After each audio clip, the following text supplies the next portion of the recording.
Suportahan natin kapatid natin na Iglesia ni Cristo. Suportahan si Congressman Dante Marcoleta. Pero kung akala nila mahina na ang pamilya Duterte, nagkakamalihin sila dahil ang taong bayan ay puro Duterte supporters.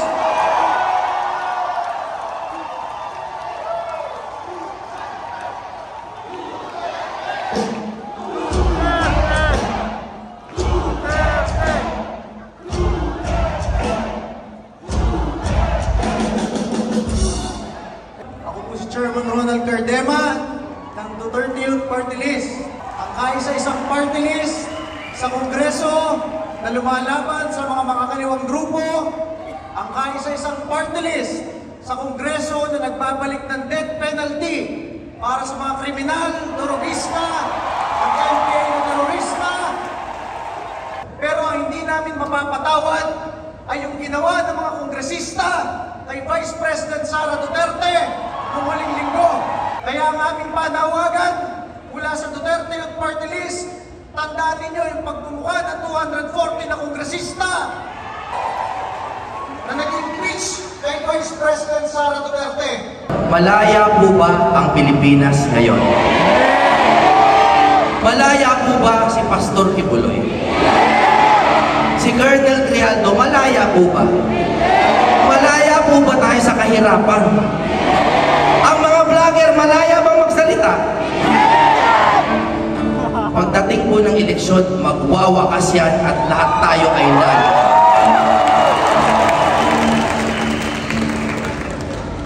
Kay tagal na natin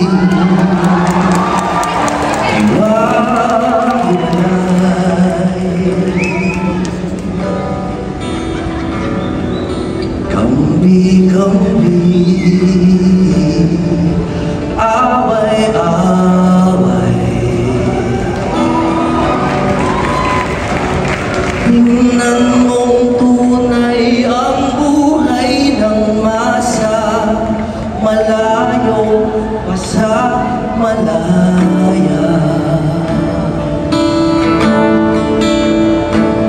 Kay tagal pa namin magsasama-sama, simula pa lamang, kumbaga sa drama.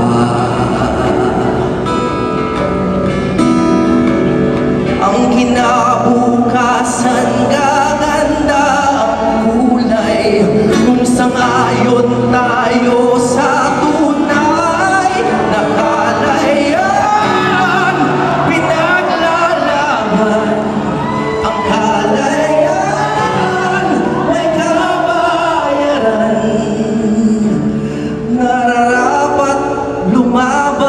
isang pinuno, ang sukli ng bayan, masunuring puso.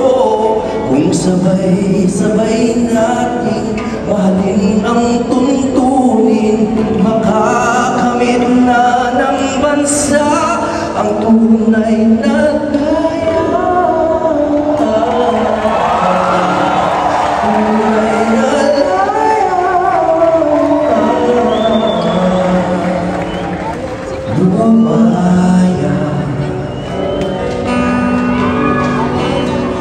Kailan ba natin makikilala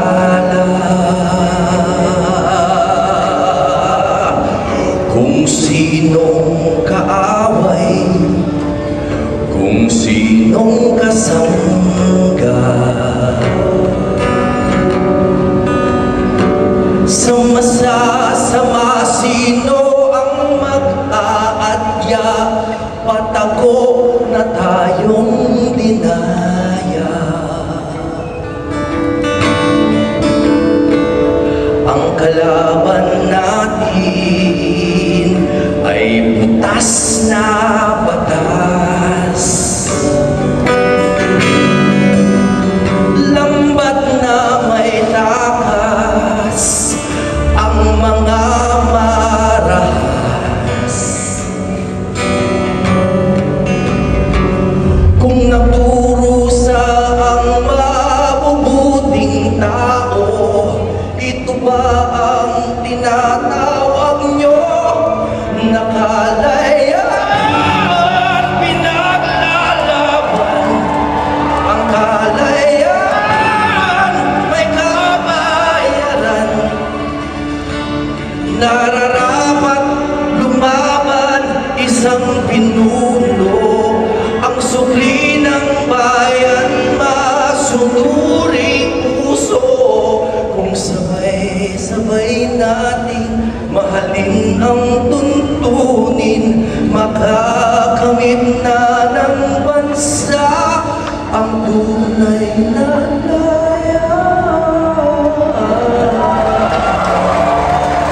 Pastor, lumaya. Maraming salamat po. PDP laban straight. Senator Bato de la Rosa. Senator Bongo. Ibe. Salvador. J.B. Hito. Raul Ambino. Ang inyong lingkod. Senator Rodante Marcoleta. At Pastor Apollo C. Kibuloy.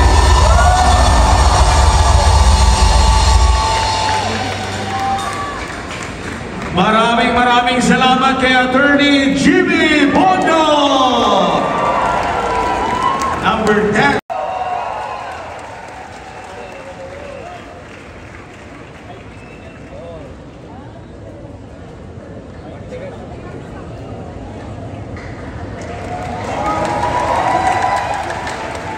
Magandang gabi, Inaras Jim! Magandang gabi, Pastor Apollo C. Kibuloy. Alam ko nanonood ka. Natutuwa naman ako dahil ang campaign poster ni Pastor Kibuloy ay regalo ko yung suot niya na baro. Pastor Kibuloy, mahal na mahal ka ng sambayanang Pilipino! Meron akong tanong sa inyong lahat ngayon. Papayagan ba natin ang sinabi ni Bongbong Marcos na 12-0 sa Senado? Mahina pa eh. Papayagan ba natin ang sinabi ni Bongbong Marcos na 12-0 sa Senado? Baliktarin natin ang kanyang salita at simula sa araw na ito, isisigaw ang panalo ng Duterte team! Pangunahan ng ating pinakamamahal na Pastor Apollo C. Kibuloy.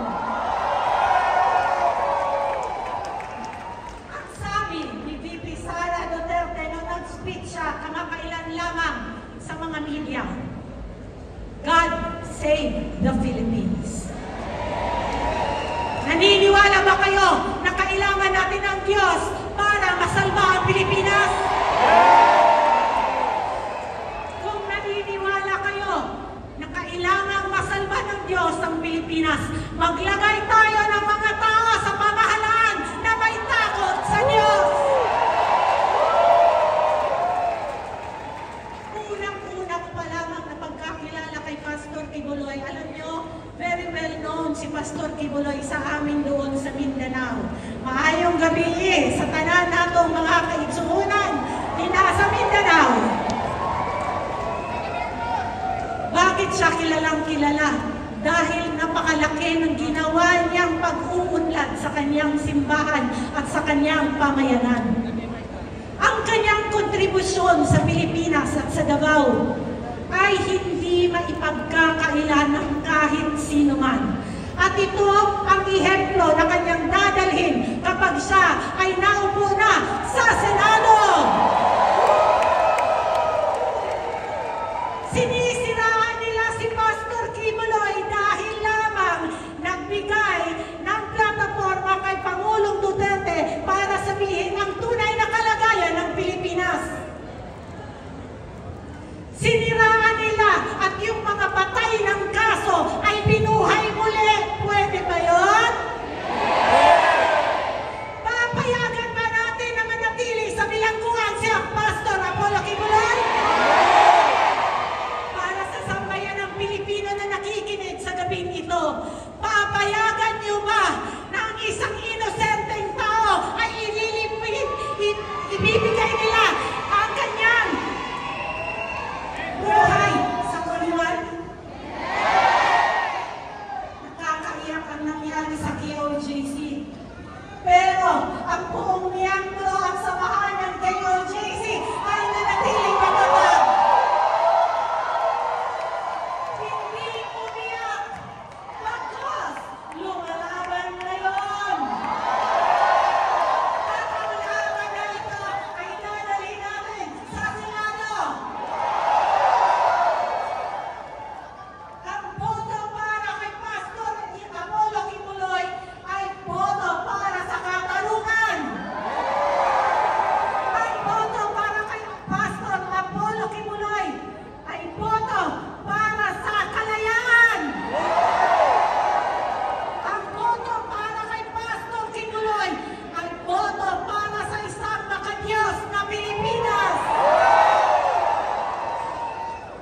Kongreso. At the moment, there are 63 seats of party list representatives in Congress. Sabi ni Ronald Cardema kanina, nag-iisa siyang sumisigaw doon. Gusto ba natin manatiling nag-iisa siya doon? May mga tarpaulin doon sa gilid, sa likod, kung sino ang mga sinusuportahan ng Pangulong Duterte at ni Pastor Kibuloy ng mga party list representatives para sa darating na eleksyon. Isa na po dito ang Bombero ng Pilipinas or ABP Party List 134 sa balota, kung saan ang inyong lingkod ay kinatawan bilang first nominee. Nakita nyo kung paano nila binaboy ang boto ng sambayan ng Pilipino. Ang ginawa nila kay Pastor Kibuloy, ang ginawa nila sa SMNI, ang ginawa nila kay Pangulong Duterte, ang ginawa nila kay Colonel Grijaldo, ang ginawa nila sa mga vloggers, ang ginawa nila kay Vice President Duterte ay pagbabastos sa boto ng bansang Pilipinas.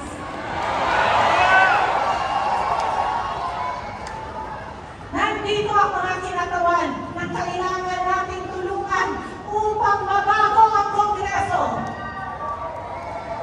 Ako po ay personal na sumusuporta sa adhikain ni Pastor Apollo Kibuloy. Yung sinasabi niya na maghahain siya ng bill upang i-abolish ang Resolution number 10 kung saan nagbibigay sa mga kongresista at mga senador na pwede silang mag-liquidate ng kanilang expenses by certification. Pera ng taong bayan ang pera na ginagamit nila. At nararapat lamang na maging tapat ang bawat kongresista, bawat senador at bawat nanunungkulan ng pamahalaan. Kung si Pastor Kibuloy ay maghahain ng abolition of Resolution number 10 in the Senate, I am going to file the abolition of the Resolution number 10 in the House of Representatives. Karapatan ng bawat mamamayang Pilipino na malaman saan napupunta ang ating buwis. Ngayon, saan ba nila nilalagak ang kanilang mga pondo? Napakalaki ng pondo na inilagay sa flood control project. Tama ba yun?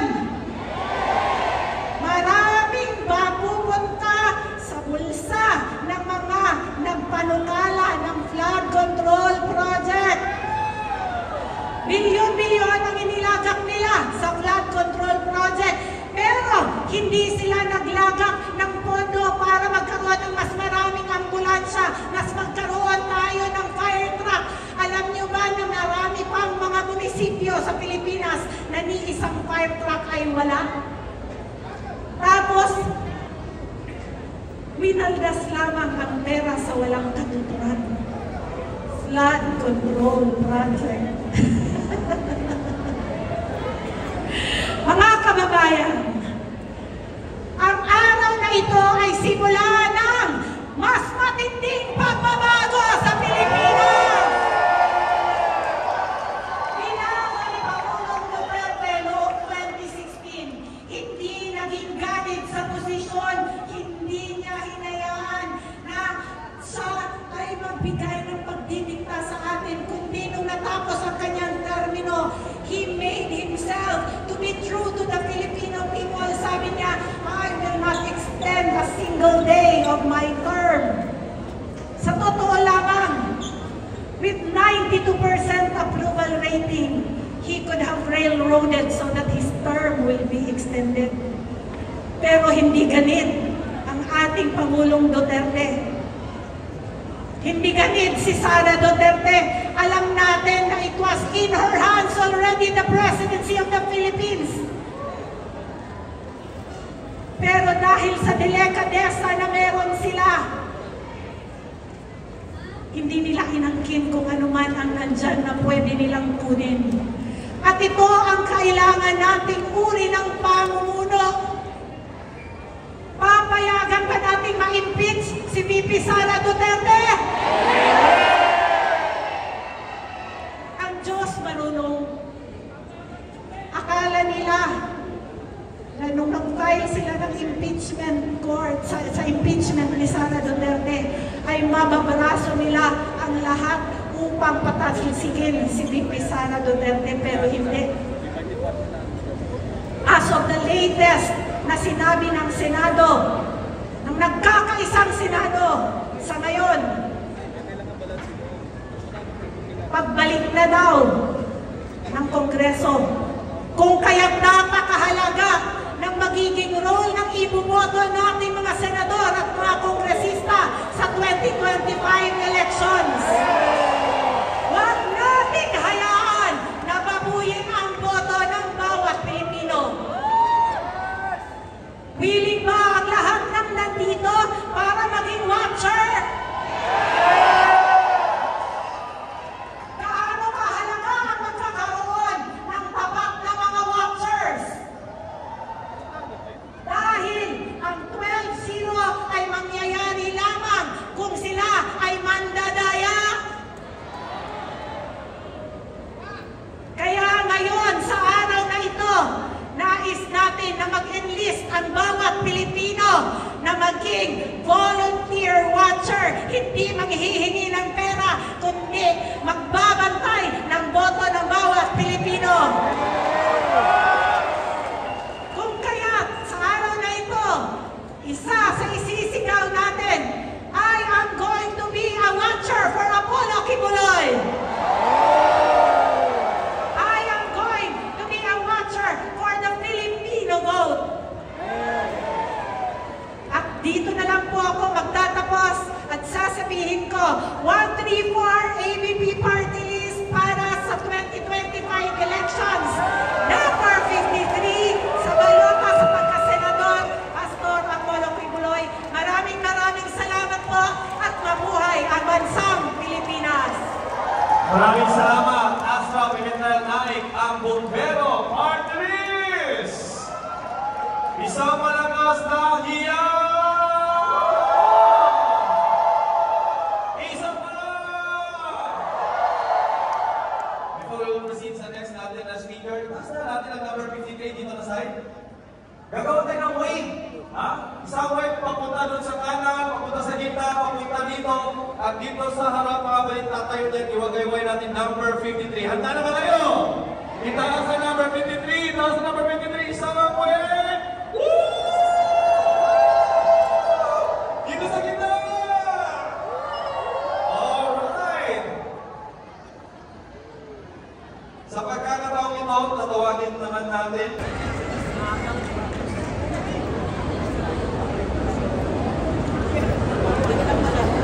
Lahat na mayroong Diyos, isigaw, hallelujah! At lahat tayo naniniwala sa Panginoon, siya po ang nagtakda. Bakit ako parating nagpapa-interview sa SMNI? Isang rason lamang po. Yun ay dahil sa ginawa sa SMNI. Kaya tuwing nag-iimbita sila, ako'y pumupunta at nag-i-explain. Maraming salamat sa SMNI. Alam po nyo, napakahirap kumampanya na walang kandidato. Pero may pinunla na iniwan, may punla na iniwan si Pastor Kibuloy sa inyong lahat. Ang hindi natin makikita isang tao, pero equivalent yun ng napakaraming tao na sumusuporta at nagmamahal sa kanya. Kayo po ang una sa kampanyang ito na nakagawa ng nationwide kick-off. At tumataas ang balahibo ko pag tinitingnan ko kasi wala silang kandidato. Mga kasapi ni Pastor Kibuloy, ito na po yun. Nakikita niyo kung gaano silang kalakas. At nararamdaman ng buong Pilipinas na pinaglalaban natin ang kausa ni Pastor Kibuloy.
bago ito mga kababayan, i-acknowledge natin ang ating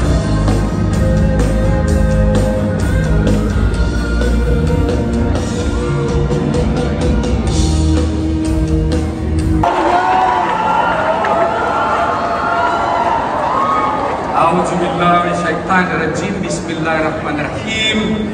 Assalamualaikum warahmatullahi wabarakatuh. Mayong gabi sa tuwang tanan. Tatak pa ba tayo? Suportahan pa natin si Pastor.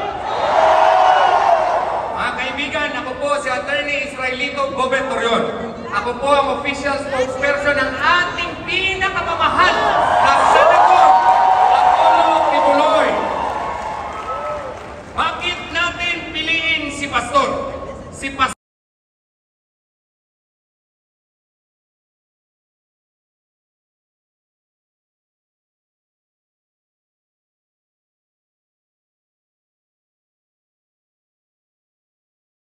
ating suportahan.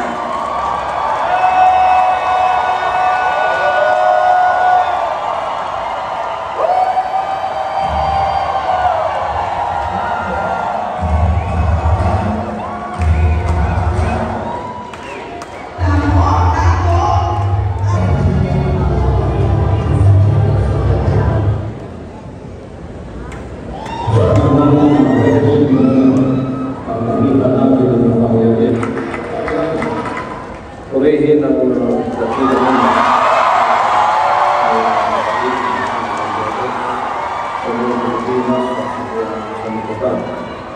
Ako po ay narito ngayon para sa ating proclamation rally ngayong araw na ito, February 11. At ako'y nagpapasalamat na kayo ay nandito upang suportahan ang ating bagong misyon sa buhay na pinagkaroon ng ating dakilang Ama sa atin. So dito po sa NCR, nasa Inares Gym tayo, Pasig City, sa Luzon, sa Sindalan Gym, sa Fernando, Pampanga, Barangay Malambis Gym, naman sa Kasiguran, Sorsogon. At sa Visayas, sa GNJ Basketball Court, Beluan, Cebu, Barangay Macabog Gym, Ormoc City, 3K Sports, Sinicam, Bacolod City, at San Miguel Gym, Iloilo City. Sa Mindanao naman po, sa Barangay Lower Ticayas, Dipolog City, Barangay Santo Niño Gym, Coronadal City, Barangay Lapasan Gym, Cagayan de Oro City, at Capitol Gym sa Butuan City. Sa Davao City po, yan sa Barangay Cogon Gym, Bicol City, Turil Gym, Davao City, Barangay La Filipina Gym, Agum City. Mahalaga po ang araw na ito pagkat ngayon ang opisyal na panununsad natin sa kandidatura ng inyong pastor. Marahil maraming nagtatanong sa inyo bakit panununsad tayo sa itong panibagong misyon ng hinirang na anak. Alam ninyo, ang aking pong calling at ang lahat ng aking mga layunin at lahat ng mga kaganapan sa aking buhay, itong lahat ay may basbas at may kalooban ng dakilang Ama. Kaya ako po ay nagpapasalamat na ako ay naunawaan ninyo kahit na ang panahon natin ngayon ay glorification era. Ito ay kabahagi na ng glorification era na mayroong mga panibagong misyon na binibigay ang dakilang Ama sa akin na kung minsan ay hindi pa natin naunawaan sa pasimula, ngunit ang direksyon ng aking buhay ay talagang papunta doon na kahit ako sa pasimula ay hindi ko nga alam, ngunit ang sabi ng banal na aklat, the steps of righteous man are ordered by the Lord. So lahat ng ating mahakbangin, itong lahat ay may mga pagkakaloob ng Diyos na hinirang niya at kanya itong mga kalooban. Tulad nung ako ay nasa pasimula pa lang ng aking paglilingkod, ministry, ako ay nasa denominasyon. Alam ninyo kung saan ako nanggaling. At naging matagumpay ako sa aking pagiging evangelist sa denominasyong yon hanggang sa ang lahat na yata ipagkakaloob na nila sa akin sapagkat naging matagumpay ako sa aking misyon sa pagiging evangelista ko sa mga panahong yon sa aking denominasyon. Hanggang mantong sa panahon na parang lahat ibibigay na nila sa aking kamay ang tugatog ng tagumpay. Ngunit sa kalagitnaan noon, sa hindi inaasang pagkakataon ay kinuha ko ng dakilang Ama. Nagkaroon ng problema at to make the story short, umantong nga ako sa kitbog na hindi ko inaasahan na kung ako lang ang masusunod labag sa aking kalooban yon. Pero may kapangyarihang humahatak sa akin papunta doon at pinili ko ang kanyang kalooban. Nalaman ko siya talaga ang may akda nito at siya ang may kalooban nito na sa loob ng 1 taon ay pinaunawa ang dakilang Ama sa akin. At sinunod ko ang kanyang dakilang kalooban sa 2 bundok sa 6 na taon. Ako po ay nagdusa. Ako ay dumaan sa mga kapagsubukang mabibigat mula sa buhay na may pribilehyo sa aking denominasyon, ay humantong ako sa buhay na parang kinawawa, parang pinarusahan o kaya inusik at itinakwil. Ngunit hindi ko alam na yung palang kapagsubukan na yon ay merong ibig sabihin sa aking buhay. Bakit ako in-isolate ng dakilang Ama? Sapagkat nung ako ay pumasa sa mga kapagsubukang iyon na ano mga gawin ng kaaway ng aking espiritu na walang iba kundi si Satanas, ay hindi napinag ang aking pangako. Ako'y susunod sa kanyang dakilang kalooban. Ipinagkaloob sa akin ang bansang kaharian. Sariling bansa niya na wala na po akong among tao, wala na akong leader na tao, kundi ang naging leader ko ay ang dakilang Ama, ang ating Panginoong Jesucristo. At nakita ninyo sa loob ng mga ilang dekada, ipinamahala sa akin ng dakilang Ama ang buong bansang kaharian hanggang sa ito'y lumaganap sa buong sanlibutan, naging matagumpay, naging malawakan, at nasakop natin ang buong sanlibutan, at ang kanyang mga pangako ay naging may katuparan nang sinabi niyang gagawin kitang measurement o standard ng kaligtasan at katulan sa buong sanlibutan.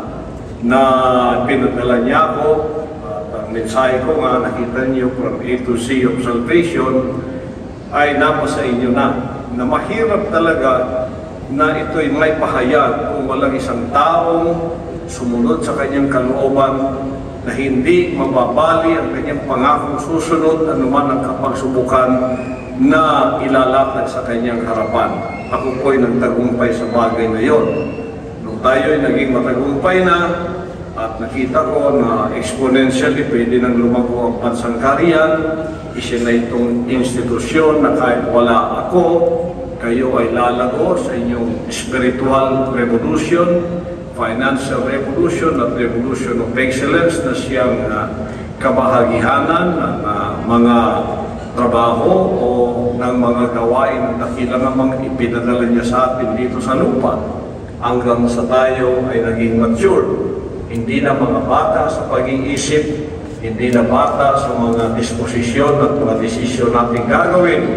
Pwede na tayong pagkatiwalaan kahit wala na sa inyong kalagitnaan, personal ang hinirang na anak. Kaya, nang nakita ng kamayan, kala natin yun ang maging katapusan, glorification, hihintayin ko na lang ang glorification period na darating sa aking buhay. At habang wala pa yun, I will just enjoy the fruit of the labor of the ministry. At ang aking saganang akin, ako ay pupunta na lang sa mga dako na kung saan meron tayong mga lumalagong mga gawain habang ako ay naghihintay sa takdang panahon ng glorification. Hindi ko alam na merong ibang plano ang Ama, kaya nagkaroon naman tayo ng hindi inaasahang problema. Hindi inaasahang problema, nagpasimula ito sa Hawaii noong 2018 hanggang sa kasalukuyan. Nakita ko ang aking sarili sa isang kalalagyan na hindi ko inisip na ako ay makakapunta sa aking kinalalagyan sa ngayon. Ngunit sa aking kinalalagyan ngayon ay napagbulay-bulay ko na sinabi na naman sa akin, huwag ko nang alalahanin ang bansang kaharian sapagkat ito ay siya ng matibay